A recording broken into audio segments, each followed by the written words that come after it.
them. As far as I can tell, you fired C.Q. Brown because he was black and Lisa Franchetti because she is a woman. Ma'am, with all due respect, I would suggest not believing every headline you read. With all due respect, I'd like your nomination. When will we see it? I think the American people can see why I'm so concerned about this incompetence. Thank you, and I yield back. What you just saw was the final, devastating blow in a brutal political execution. That was the moment Defense Secretary Pete Hegseth, a former Fox News host known for his swagger and smug talking points, was left utterly speechless. He walked into that congressional hearing expecting an easy day. But then came Congresswoman Mikie Sherrill. She didn't just come with questions. She came with a bombshell ready to detonate his career. This wasn't just a tough hearing. It was a complete and total dismantling, live for the world to witness. But the truth is, it's really been chaos at the Pentagon under your leadership. I'm saying the reporting is inaccurate. Actually, the reporting is correct because I will say, if it wasn't a mistake, why did aid restart only a few days later?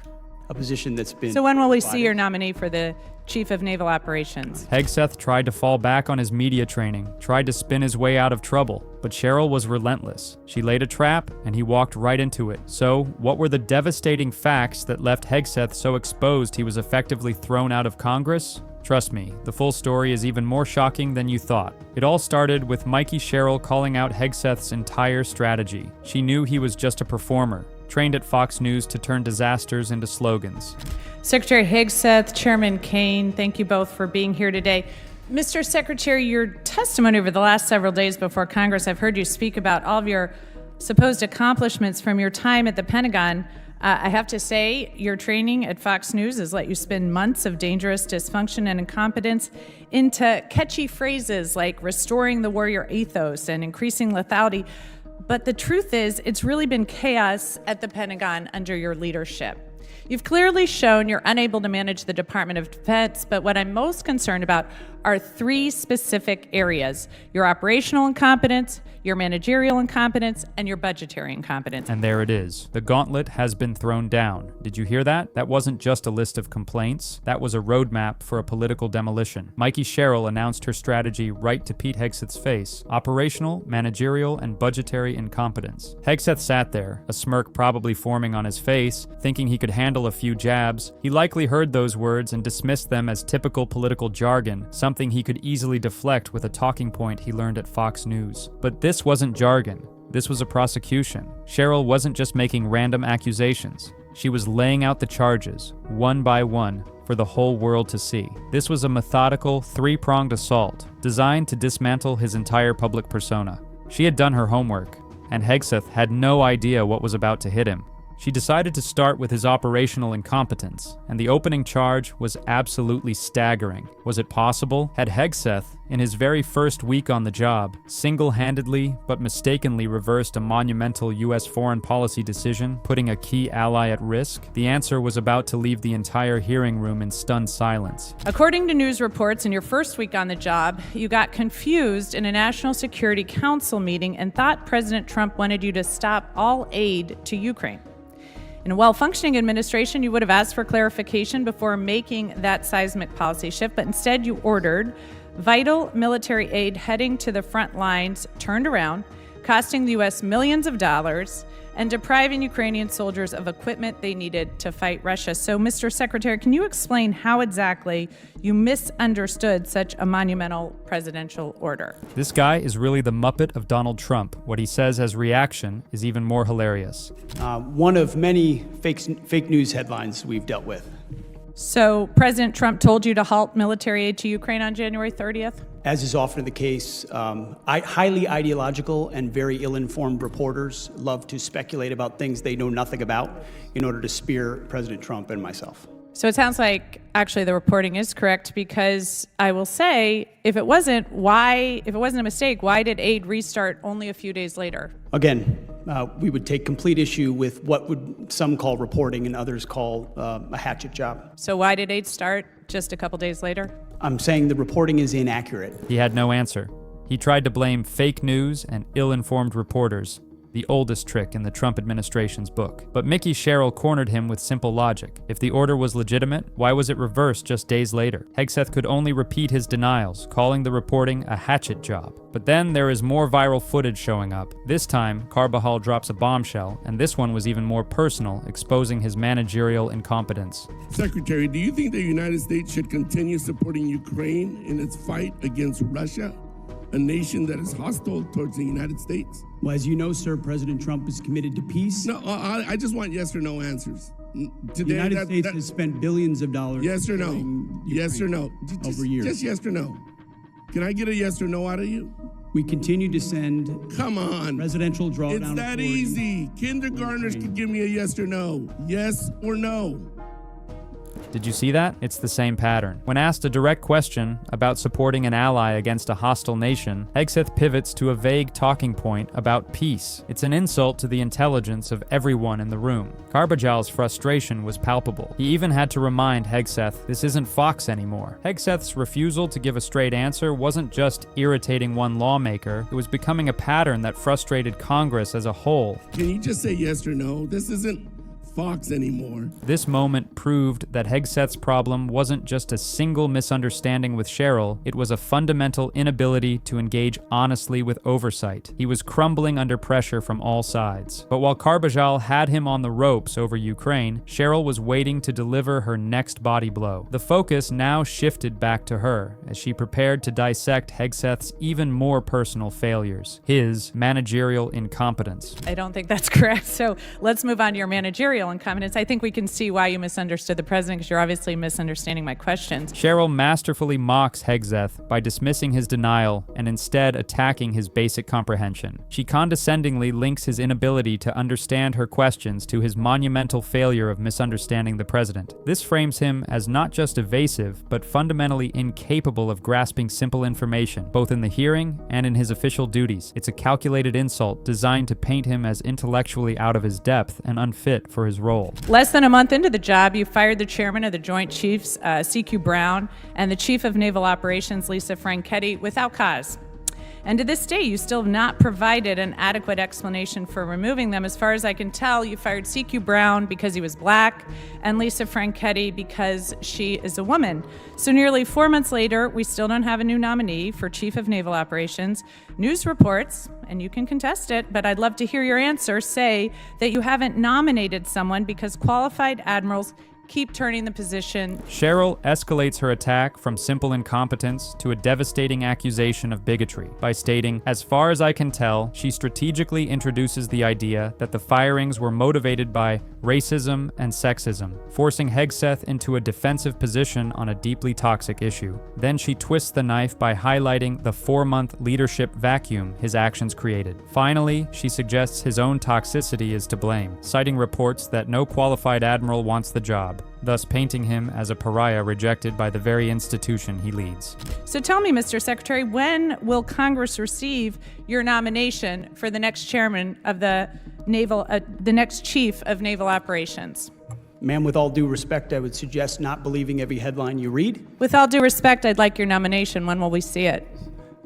There has not a single admiral or any military official has turned down a position that's been So when will we see provided. your nominee for the chief of naval operations? In due time, for all the right reasons. In due time. That was his answer. A complete non-answer. Sherrill had just accused him, on the record, of firing the nation's top military leaders for potentially racist and sexist reasons. And all he could say was, in due time. It was a stunning display of arrogance and evasion. He couldn't even give a straight answer about why one of the most critical positions in the military remained empty. Was it true that qualified admirals were refusing to work for him? His pathetic deflection, "Don't believe every headline," only made him look more guilty. Hegseth was crumbling right before our eyes. Sherrill had just exposed his chaotic and potentially discriminatory firing of top generals, and he had no defense other than a pathetic "in due time." The calls for his removal were exploding online. But what viewers at home didn't know was the full extent of the rot. While Sherrill was exposing his managerial failures, Congressman Carbajal was busy exposing something far more sinister: Hegseth's reckless disregard for national security security and the law itself. So, what was this dark secret Carbajal was about to reveal? It was the Signalgate scandal, but with shocking new details. Carbajal didn't just call it a mistake. He accused Hegseth of potentially breaking the law. This accusation adds a new, more severe layer to Hegseth's misconduct, moving it from mere incompetence to potential criminality. Will you take responsibility for having made a mistake? Not to mention many people would say break the law in participating in the Signal group chat that included a journalist, your wife, your brother, where classified information was shared. I have called for your resignation. I didn't think you were qualified before your confirmation, and you have done nothing to inspire confidence in your ability to lead competently.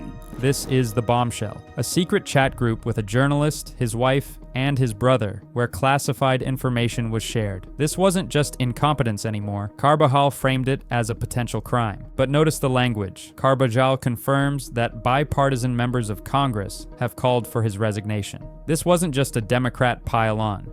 It was a widespread collapse of confidence in Hegseth's ability to lead. The 1-2 punch was devastating. Sherrill showed the country he couldn't manage his own department, while Carbajal suggested he couldn't even be trusted with the nation's secrets. Hegseth was being attacked on all fronts, with each revelation making the situation more dire. With the stench of that scandal now hanging in the air, the floor returned to Mikie Sherrill, who was ready to deliver the final nail in his political coffin, his budgetary incompetence. Again, I think we've seen the managerial incompetence. Okay, let's move on to budgetary incompetence. You missed the deadline to submit a draft defense budget to Congress, which makes it impossible for us to complete our work on the NDAA or appropriations, and makes it more likely you'll receive delays in funding. Sherrill strikes by pointing to a missed budget deadline, but then she raises the stakes, warning that it blocks Congress from finishing the NDAA and risks delays in vital Pentagon funding, painting Hegseth's slip as a direct threat to military readiness. Additionally, you're blowing money on poorly conceived operations and vanity projects for President Trump. Retrofitting the Qatari jet to serve as Air Force One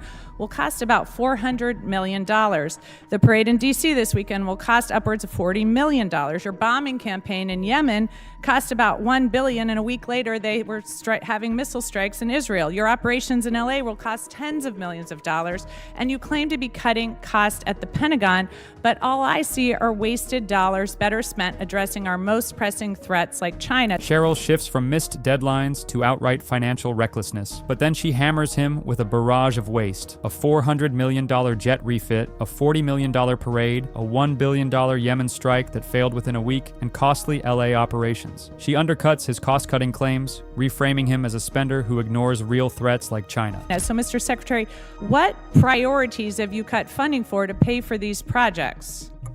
Ma'am, I would just say your list left off securing the southern border. So, Mr. Secretary, what priorities have you cut funding for to pay for these projects? We make trade-offs every day, and I would imagine what we want to spend on is quite different than what the previous administration did. Well, I think Made the American those changes quickly, and they're reflected in this budget, and we're very proud of them. I think the American people can see why I'm so concerned about this incompetence. Thank you, and I yield back. That was the end, the final, crushing blow. Sherrill laid out a list of obscene vanity projects. $1 billion for a failed bombing campaign, hundreds of millions for a private jet, tens of millions for a parade, and demanded to know what essential defense programs were cut to pay for them. What was Hegseth's response? He tried to change the subject to the southern border. It was a desperate, transparent pivot, but Sherrill did not let him get away with it. She repeated the question, and again, Hegseth had no real answer, just vague nonsense about making trade-offs. He was completely and utterly exposed. He was incompetent on operations, incompetent on management, and incompetent on the budget. He couldn't defend his actions, he couldn't answer simple questions, and he couldn't hide his failures. Sherrill's final line, "I think the American people can see why I'm so concerned about this incompetence," was the kill shot. Than what the previous administration did. Well, I think Made the American those changes quickly, and they're reflected in this budget, and we're very proud of them. I think the American people can see why I'm so concerned about this incompetence. Thank you, and I yield back. She yielded the floor, leaving Hegseth dangling in the wind, humiliated. The chairman of the committee, seeing the absolute train wreck, had no choice but to end the proceeding. Hegseth's testimony was over.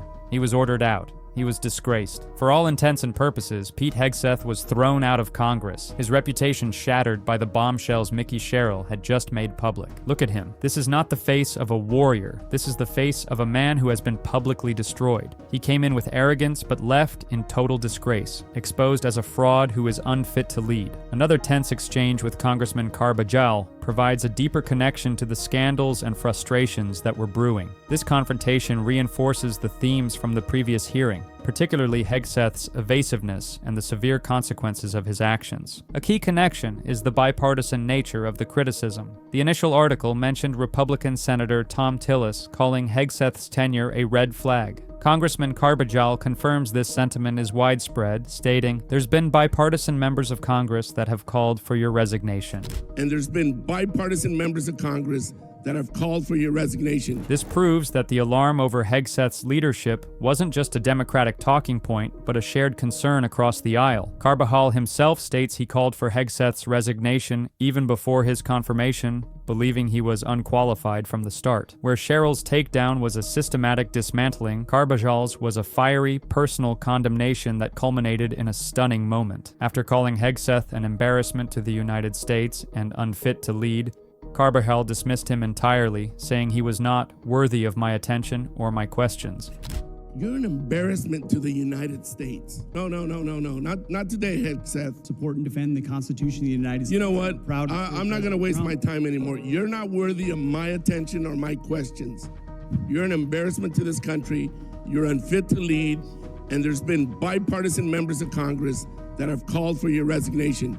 You should just get the hell out and let somebody competently lead. What Mikie Sherrill accomplished in that hearing was nothing short of a masterclass. She demonstrated what true accountability looks like. She didn't just yell or create a spectacle. She used cold, hard facts to dismantle Pete Hegseth layer by layer. She exposed his chaos, his dishonesty, and his complete failure to manage the most important department in the United States government. She did what the press and other politicians had failed to do. She held him directly accountable for his dangerous dysfunction and incompetence. The public reaction was overwhelming, with people flooding social media, praising Sherrill's brilliant takedown, and demanding Hegseth be fired immediately. So the question now is, how can he possibly survive this? After being so thoroughly humiliated and exposed, his position is surely untenable. Mikie Sherrill didn't just win a debate, she dropped a bombshell that will have repercussions for weeks to come, proving that no amount of spin can save you when you're confronted with the cold, hard truth. What did you think of Mikie Sherrill's epic destruction of Pete Hegseth? Let us know your thoughts in the comments below. Thanks for watching.